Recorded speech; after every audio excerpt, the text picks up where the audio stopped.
Hey! First off, I love to be graded. We still have makeups to get done, and I should say people are doing very well. Very well. And so that means we should do another one today. So clear your desk. I have one ready on. Let's do the Great Plague of the Eastern Roman Empire in 543 CE. Does it sound good? Sounds good. You were there, yeah. Justinian's Flea, they called it. Oh, yeah. So, actually, it's a great story, but we're not going to do Deviant Flea. I was wondering that. You have some homework. Are you excited?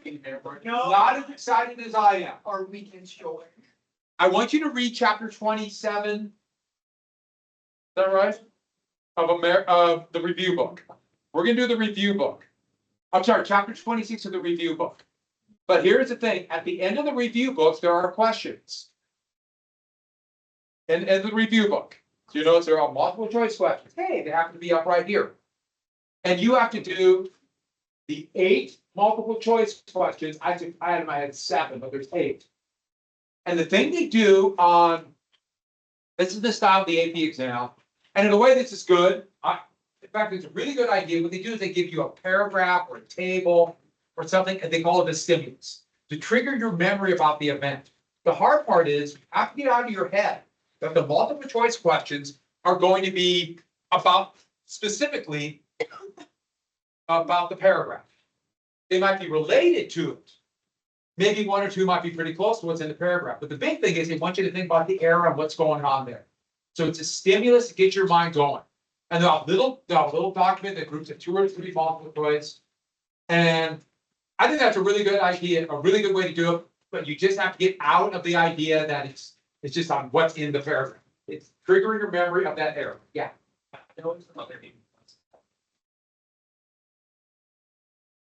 Yeah. Well, if you, huh? We are going to do something in class. Yeah.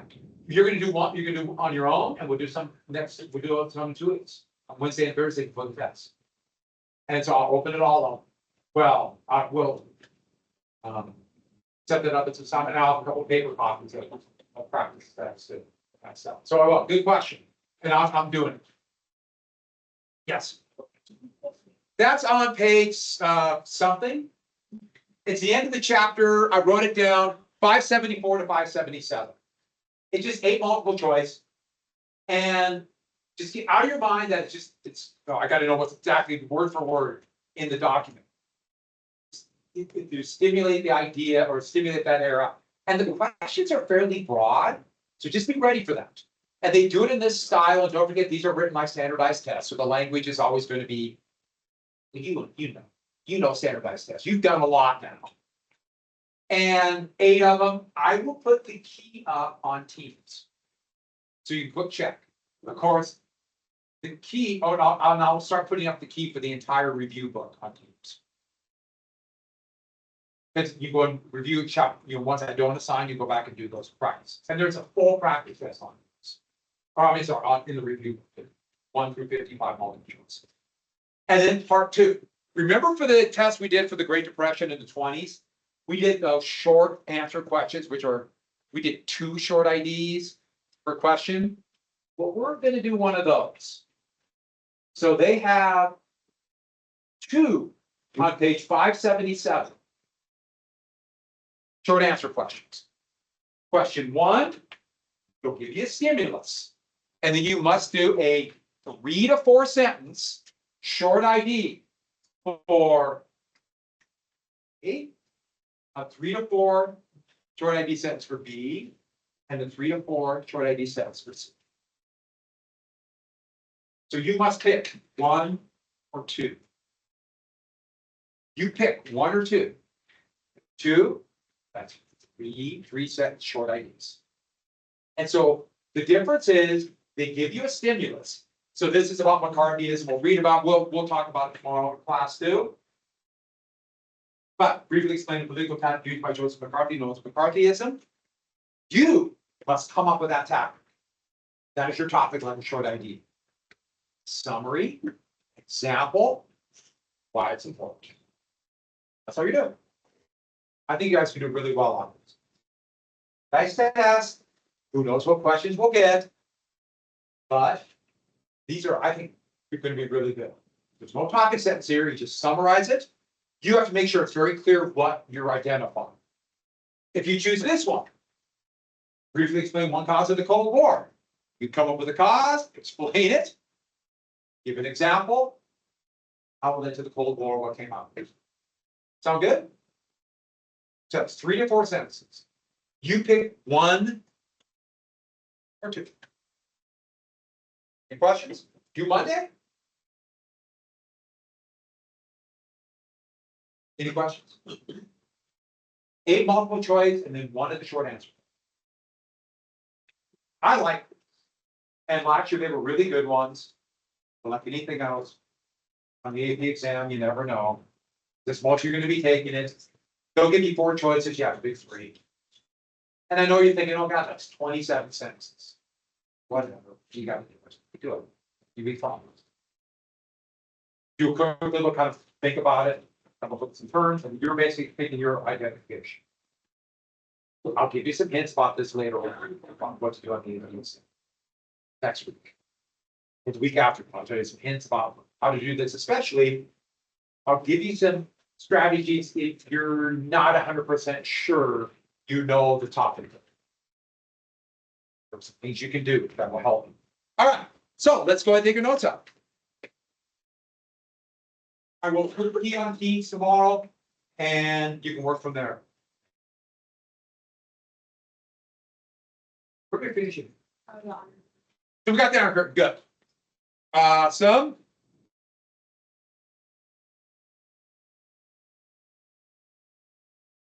So we got the Iron Curtain. Let's jump right in then with this, Turkey and Greece. And Turkey and Greece, actually Greece is where it happened, but they lumped the two together. After the Germans were pushed out of Greece, a military dictatorship took power in Greece and a communist revolt began there. And Britain basically saw Greece as in their sphere of influence. They helped Greece out. They wanted a friendly government in Greece because it's close to the Suez Canal. But Britain was out of money. They were completely broke after the war. And they could not go back to the way they were before the war, where they had this massive empire and had all this money to spend. That's over. It's done for Britain. They still really haven't gotten over that to this day. So they asked the United States, aka President Truman, to ask Congress to give money for Greece. Now, I notice I put Greece and Turkey in there. There wasn't a communist rebellion in Turkey, but they lumped them together. And I think you can see it on this map, and you can see it here.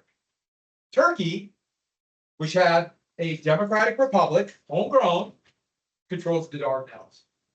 If the Soviets get this, they have access to the Mediterranean. The Russians have wanted that for 400 years. And so they lumped them together saying they're both at threat, but it's happening in Greece. Well, Truman wanted to demobilize. And even though he wasn't an isolationist, he didn't want to get involved in another war in Europe. But he was worried. If this exploded in Greece, who knows what might happen to the rest of Europe and another war. So he's going to have to go to Congress to ask for money. The problem is, for the first time since 1930, Republicans, especially more conservative, isolationist Republicans, and also anti-New Deal Republicans, took over Congress. First time since 1930. Heck, Republicans would not control the House of Representatives again after 46, this election, until 1990. So they're isolationists. How do you convince an isolationist government to spend money, $400 billion, to help Greece? And then Turkey, he added Turkey to scare it. Well, this is what he decided to do. If I'm going to get them to do this and pass this bill, I will have to exaggerate the fear of Stalin. That this is all part of Stalin's plan to take over the world. Ironically, Stalin wanted nothing to do with these communist guerrillas in Greece. Wanted nothing to do with them. He was worried that this would anger the United States if he supported them, so he actively went against them. They're on their own. But to the US point of view, this was all Stalin. We wouldn't find that out for 20 years. So, Truman asked for aid, and you see eventually be a little bit over $400 million. They would vote for it. It would pass. But he greatly exaggerated the Soviet threat, implying that the Soviets have millions of troops ready to squash the rest of Western Europe. And you know what's next? The United States. And here it's implying that Stalin is just toying with the weak countries of Western Europe, like a cat playing with a mouse before it kills it. And so he scared the pants off of them and said that if we don't stop him in Greece, we'll be defending the shores of Wyoming. And you know what that means. So I'll let you ponder the shores of Wyoming for a second. At the same time, George Kennan would write an article in Foreign Affairs magazine and a letter to the State Department. He kind of combined the two. It's called the Long Letter. And what he said is that the communism, therefore the Soviet Union, is bent on world domination. And they have to be stopped everywhere or it will spread like a disease. So if one country falls, like Turkey or Greece, its neighbors fall. Like a disease. And they call it like contagion. Because communism isn't like a national identity. It's not like the Germans or the French. It's something that changes your thinking. Bores a hole into your skull and changes you. Oh, you look like everybody else. You act like everybody else, but you're different. They couldn't put it into terms. And you turn it kind of like a Superman. Look what they did to the Germans. I mean, they talked about that a lot. They must be 10 feet tall. So, taking containment to stop them everywhere. I should add, Kennan didn't mean militarily stop them. He meant, well, a better economic system. The system of regulated capitalism, we must prove is better than communism. Whatever that system you want to call the Soviets. And that will lead to one of the most important speeches in American history. Put big stars by it. The Truman Doctrine. Big stars. Really exaggerated. And this can be the basis of foreign policy for the next 70 plus years. Let's keep going to today. Everybody who's in foreign policy that's not a crony, they were trained in the Truman Doctrine. And the whole goal was only the United States has the power to protect democracy. We have no choice but to become involved in the rest of the world. There's still Truman gave the speech, and he scared them to death with this speech. Now remember, a doctrine like the Monroe Doctrine, it's not like a law, but it becomes a statement of foreign policy goals, and it's going to be so influential that nobody's going to want to go against it. I mean, it's going to change everything. It's that big of a deal. So what it said is basically this. Communism is ideological. It changes your thinking. Like I told you, it makes you different. You think differently. You act differently. But more importantly, they're indivisible. What does indivisible mean? Huh? Not quite.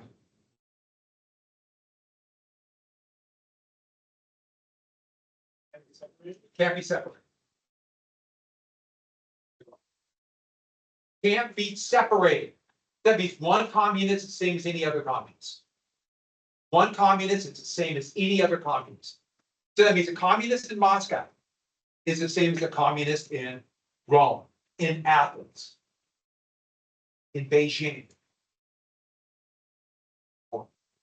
They're all the same. Now, is that true? No. If you're going to scare people, don't make it complex. Make it simple.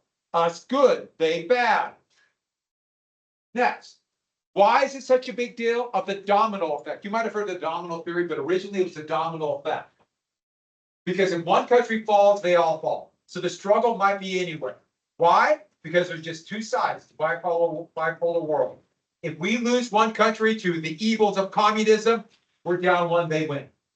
But more importantly, the struggle is anywhere because if Greece falls, Italy's next. Then it spreads to France, then England, then the brand new independent country of Ireland, and then what's next? Wyoming, right? We'll be defending the streets of Laramie. All roads lead to Wyoming. We know that.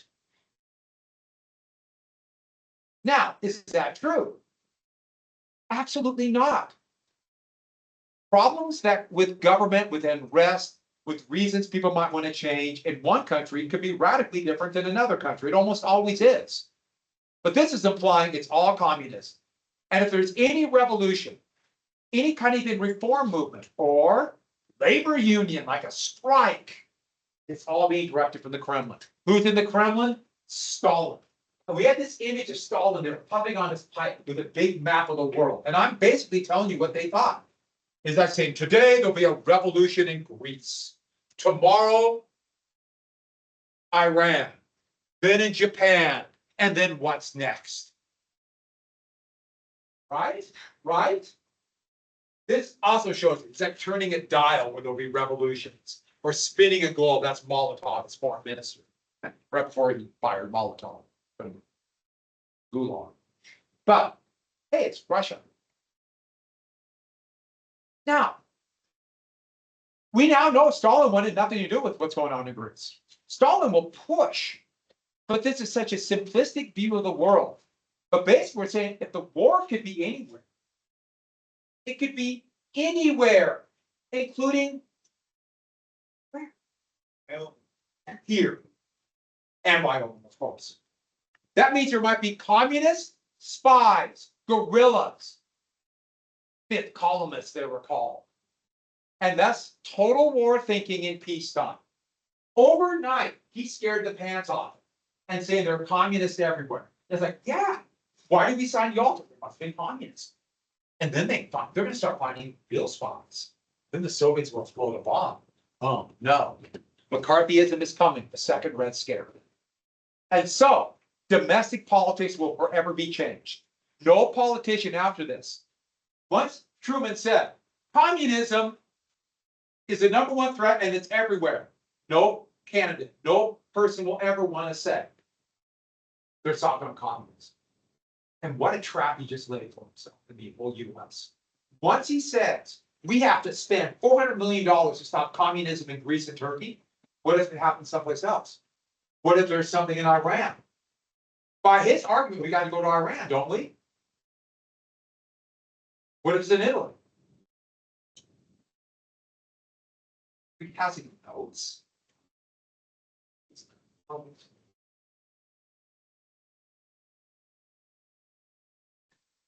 You write that down? Yeah.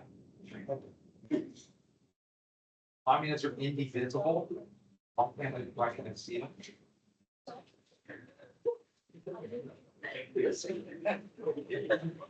We have a place for people.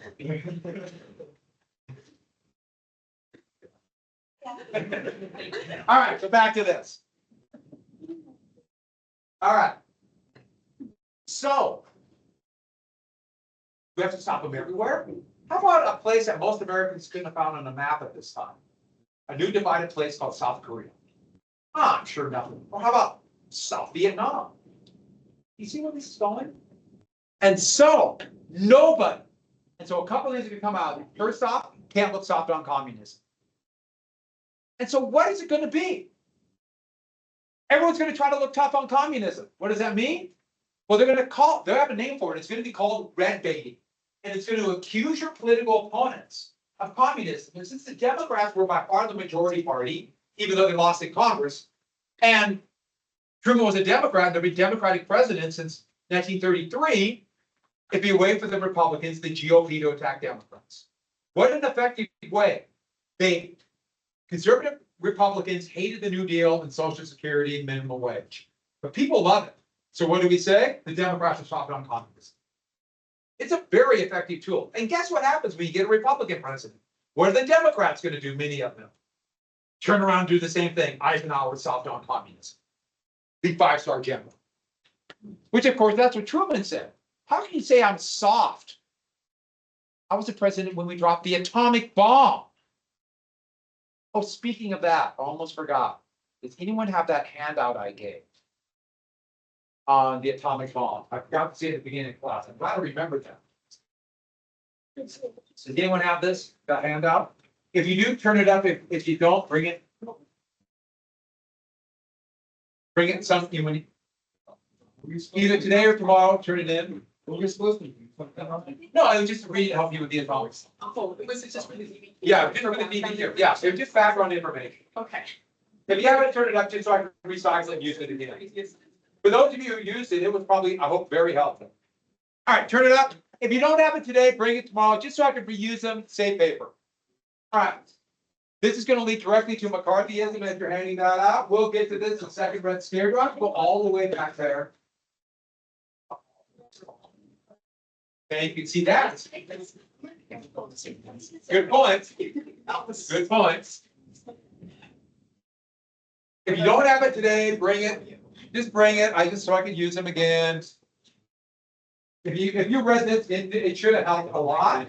You didn't bother to. Yes. Write down McCarthyism, the second Red Scare. The second Red Scare. And this will even be more violent. We'll talk about this tomorrow. And military spending is going to start going up. The US always had a small peacetime army. That was in its tradition from the beginning of the country. This will turn the United States into the biggest military power in the world. And right now, we spend almost as much as the rest of the world combined.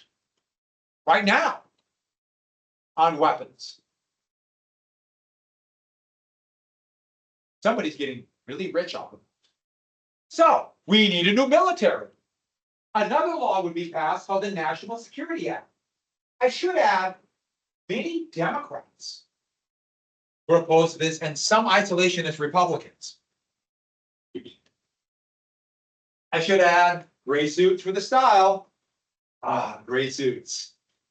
And I guess lack of hair. That's why.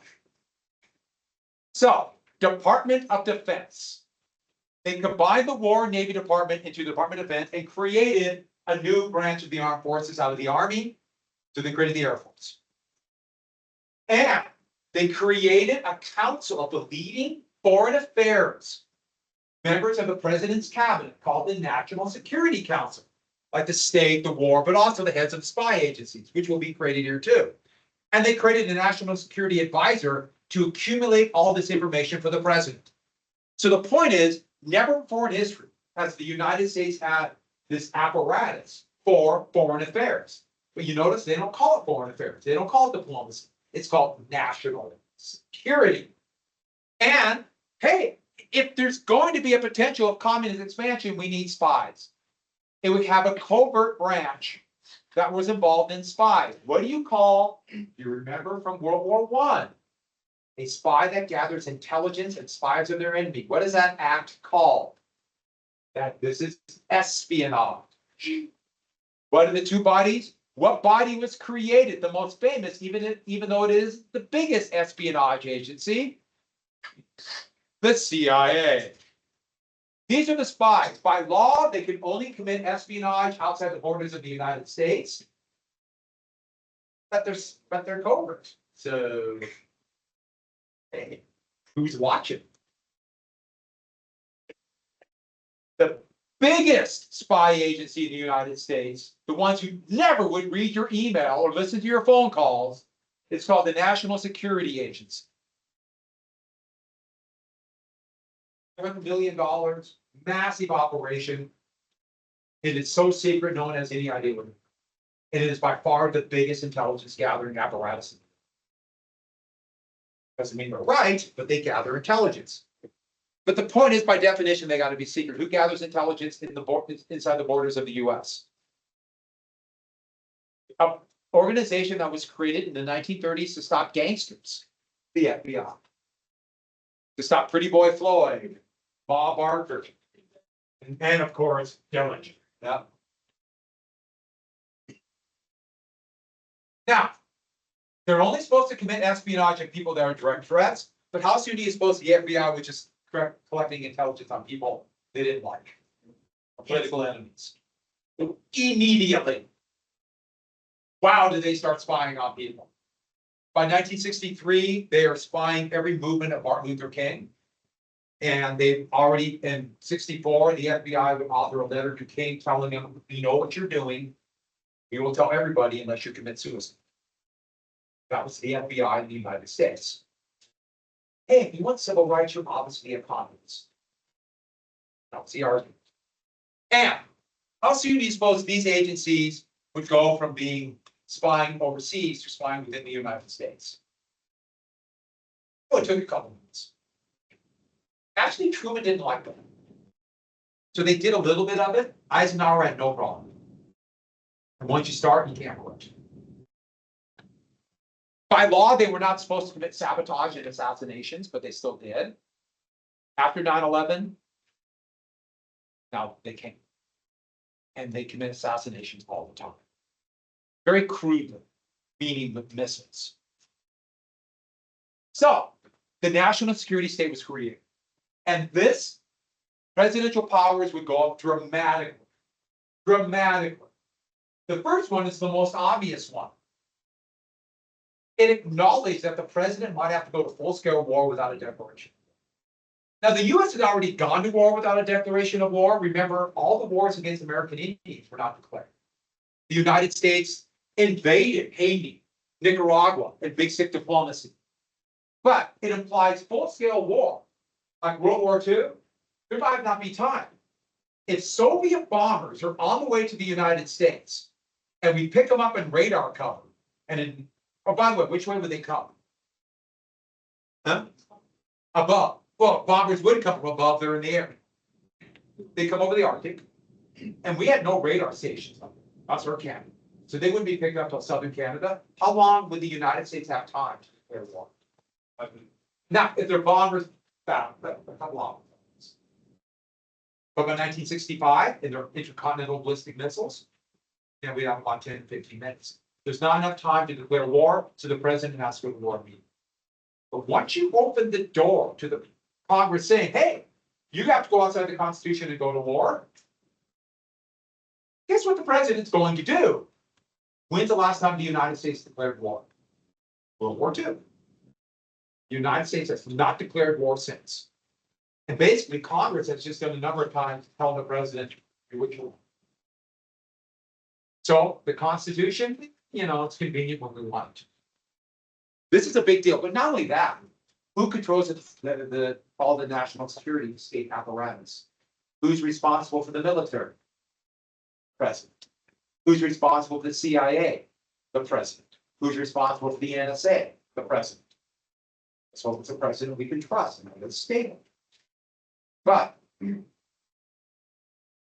all in charge. That's what we call real power.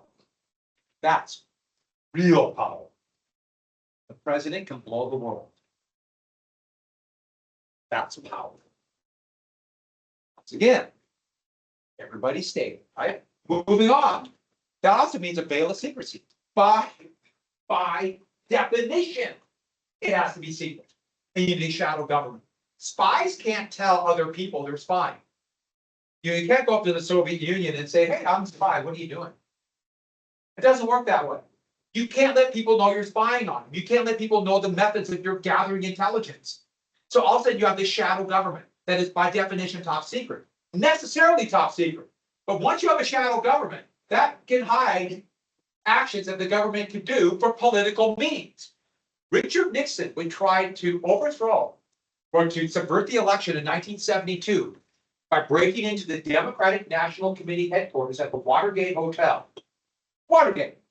They'd be caught, and he would try to cover it up by saying national security. It was part of a CIA operation involving Cuba.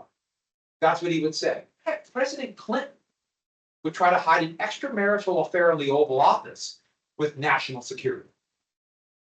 Once you have a secret government, you literally have a secret government. And they could do things you don't know about. Hey, remember when I joked and said the NSA isn't reading your email? They're not, but they're storing it. Everything. Everything. All the phone calls you make, storing it in Utah. Where else? Now, that doesn't really do you a lot of, doesn't do you a lot now. There's so much information. But if they want to get you down the road, they got stuff. They got stuff. Every one of you. And I know you're all thinking, well, what do I care? In fact, most of the emails they read are boring as heck. Sure, right? Like most of the texts you send, boring as heck, they're banal. But you always say something. Give me enough line to hang you with. Moving on. That's the term national security. National security. National security. You ever heard that term? You have to do it because of national security. That would be the excuse for secrets. The affair, national security. That's the one that always gets me. I mean, that takes a lot. That takes a lot. I'm gumption to say that. And in 1948, selective service was passed. For the first time in its history, the draft came back. In peacetime. The US had done a draft of the Civil War, World War I, and World War II. By the way, I never did tell you this, World War II, and after 42, you couldn't volunteer anymore. You're just in. You're just in, and they funnel where you wanted to go. A lot of people said, oh, I volunteered in World War II. Did not. Drafted. But this would not be a lottery. Local draft board. Every town, city, county could have a draft board. They get a quota, and they would pick people between 18 and 34. And they get a quota, we must draft 10, and they pick 10. So people with a little bit of political, clout, connections, money could get out. It was really unfair. And they would keep the system of Vietnam, and it would begin to blow the whole thing up. If you had money, you could get out. If you had connections.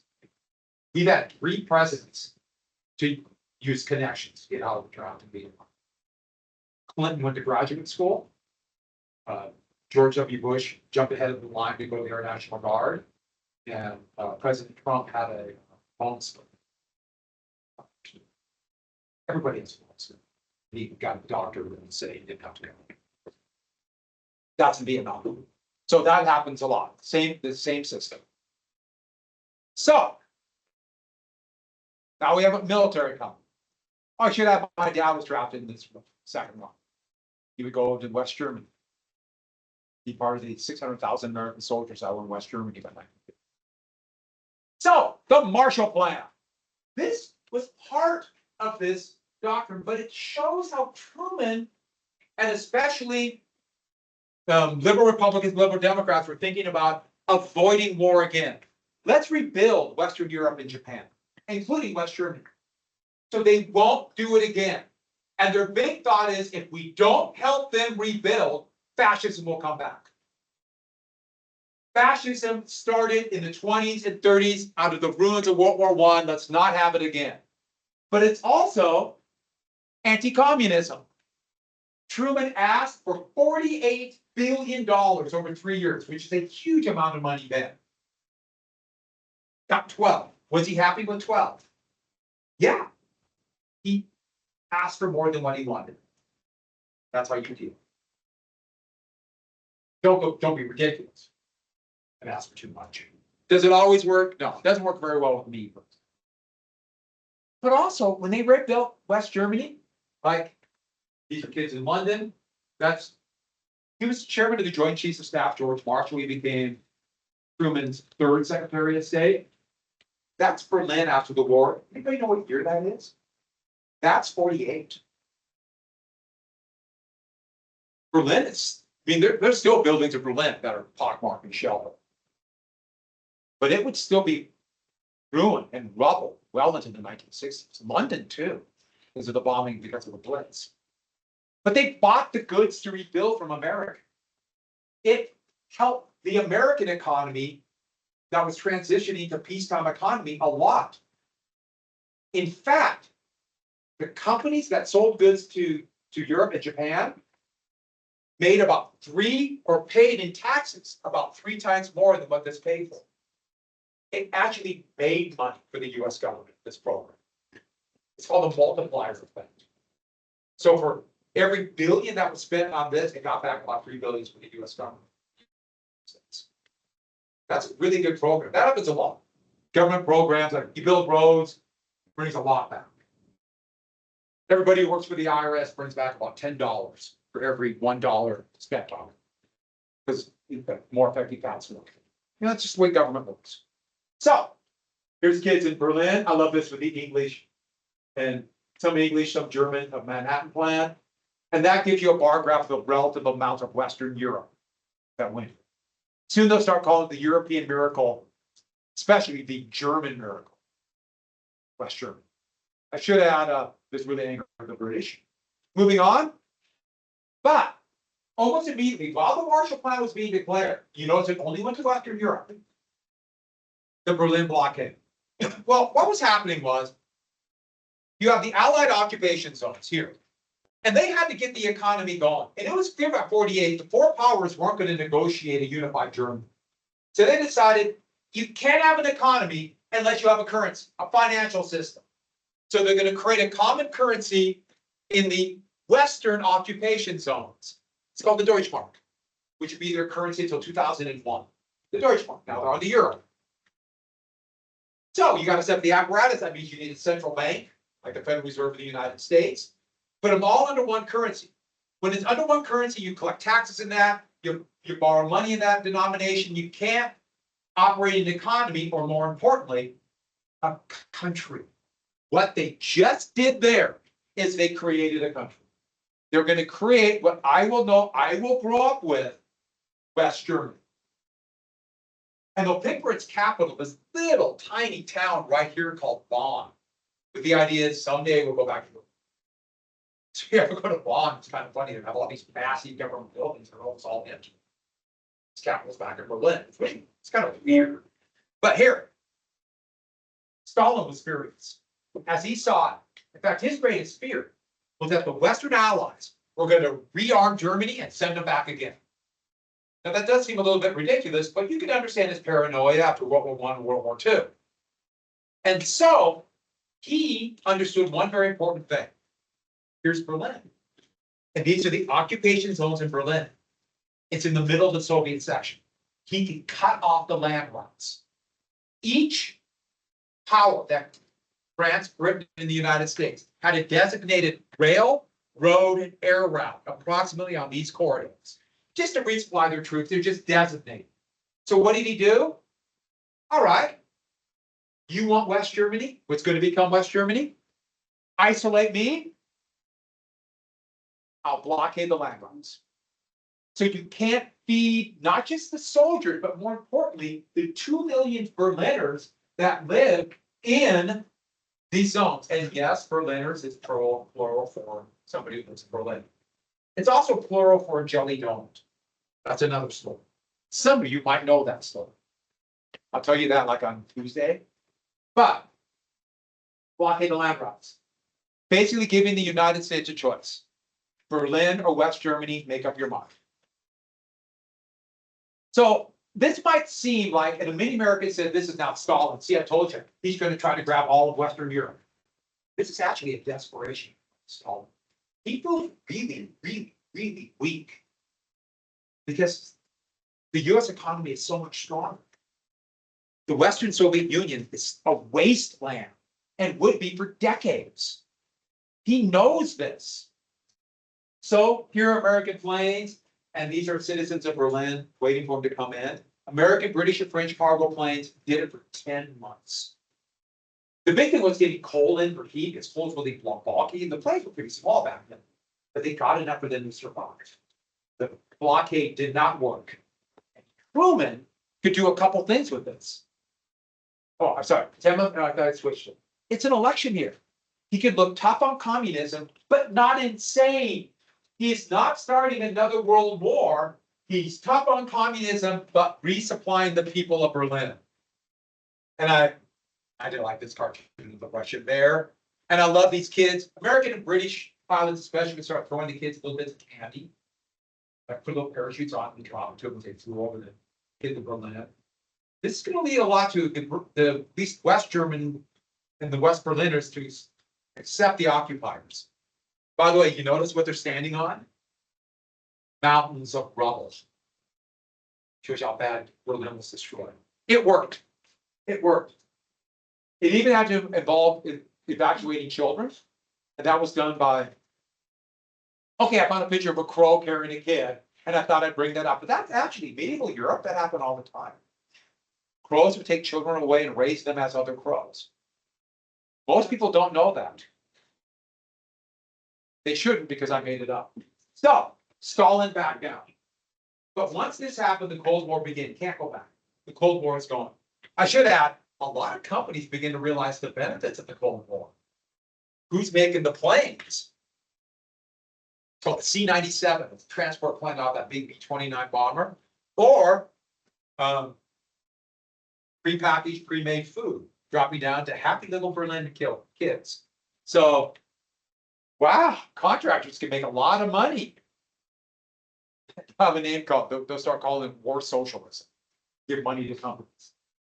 So after this, the United States would create NATO. The North Atlantic Treaty Organization is still there. And even though your treaty organization is for peace, it's a military alliance of Western Europe, the United States, and Canada. A military alliance. And you'll notice a couple things on here. Eventually, there's Greece and Turkey, even fascist Spain because they're anti-communist. West Germany would join.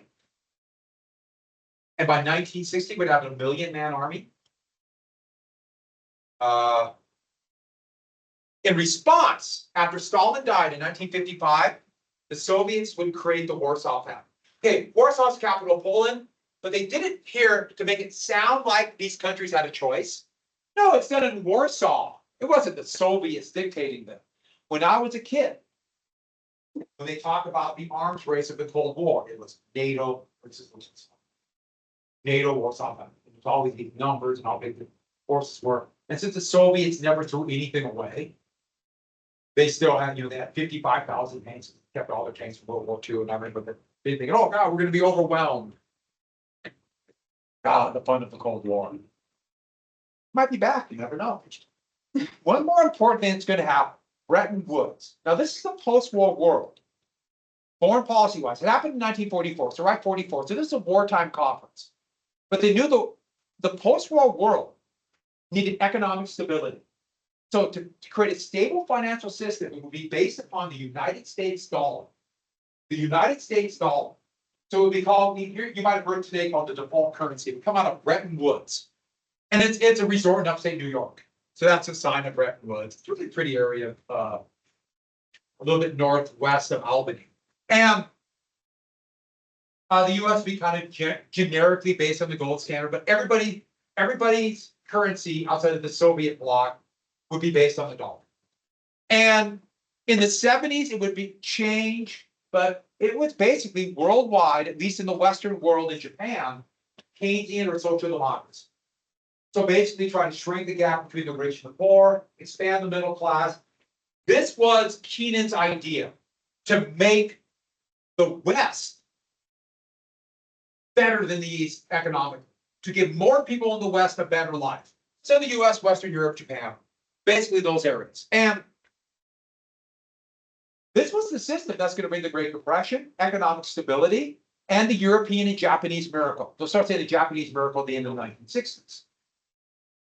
The economic times of the 70s, the first real big oil crashes, the realization how people were addicted to oil and the amount of easy to get oil was dropping, would lead to, they kept Bretton Woods, but the Keynesian social democratic order would begin to break down.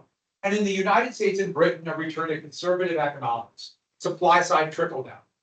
But sometimes you see this return to conservatism. They didn't want to be called conservatives.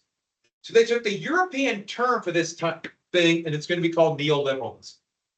But neoliberalism means basically kind of moderate conservative economics. And so most of the Democratic presidents in my lifetime after Lyndon Johnson were neoliberal, conservative, economic. Carter, Clinton was conservative, Obama. Biden was probably closest to Keynesian, even though he's pretty conservative. And all the Republicans were very conservative, and run most conservative president we've ever had right now, at least since, Calvin Coolidge. And I gotta add one thing, is it still the system we're on today? No, it's falling apart as we speak. We have a date for it. It's amazing how this is happening in real time. April 2nd, 2025, President Trump called it Liberation Day. That's when he announced the massive tariff and the whole thing broke. In fact, the European Union just announced we're off the system. And everyone said we're off. The whole system just broke apart. It happened so startlingly fast, it's kind of blowing me away. And the value of the dollar is tanking right now. And it's right now. I have no idea what's going to come out of it. They're saying it's going to be painful. My guess is it will be painful. But yeah, the whole thing broke down. It happened really fast. So that's Bretton Woods. Last thing for today then. The post-war world. You send it? I just need this. You can this name on it. Very good. No problem. Tell us what. Want to do another one? No. There is an assignment it'll be on.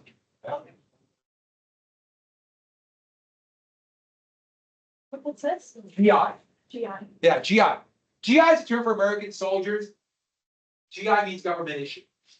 GI is a soldier.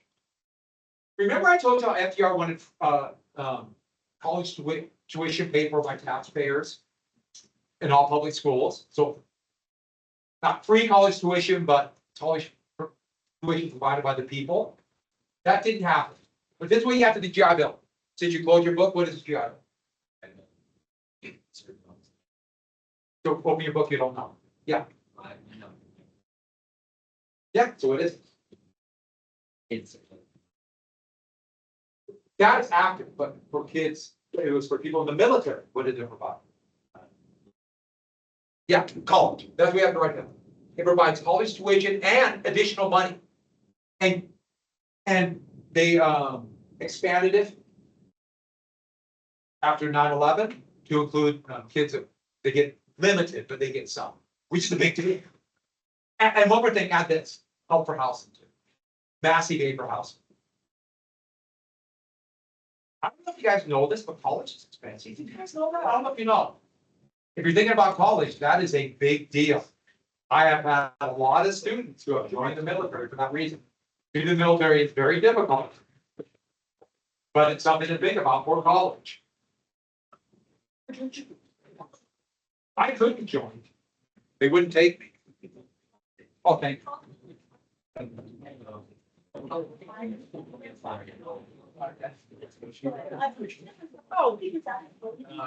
I hear that one more thing. Hey, everybody, real fast. Is that conservative or liberal economics? Yeah, because I have conservative, yeah. You got those very liberal economics. Conservative economics are generally opposed, even though 9/11, a lot of conservatives voted for because of it. When is the review book stuff due? Oh, I got it. Oh. I don't think she realized. Thank you, Luke. Are you ready for that?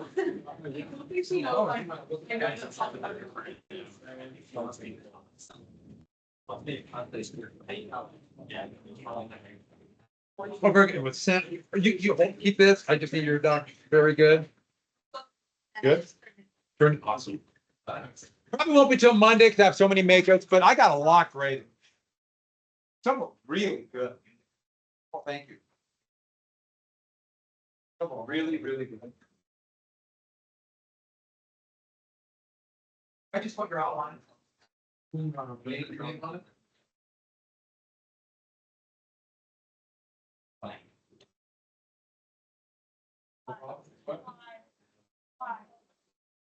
I hope we get a question like that for the NPs.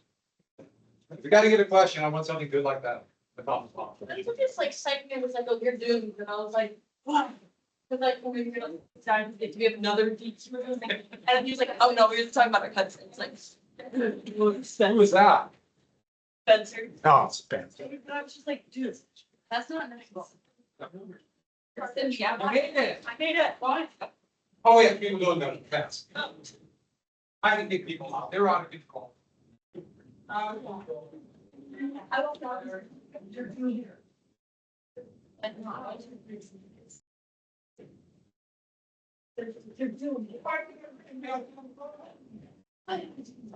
Next on. What they'd rather do to your chest.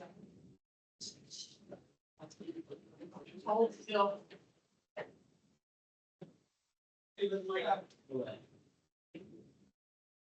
On to Vegas, people. We're going to Vegas. Oh, I have homework for you guys. I know you guys wanted homework. I felt bad I didn't give any homework yesterday.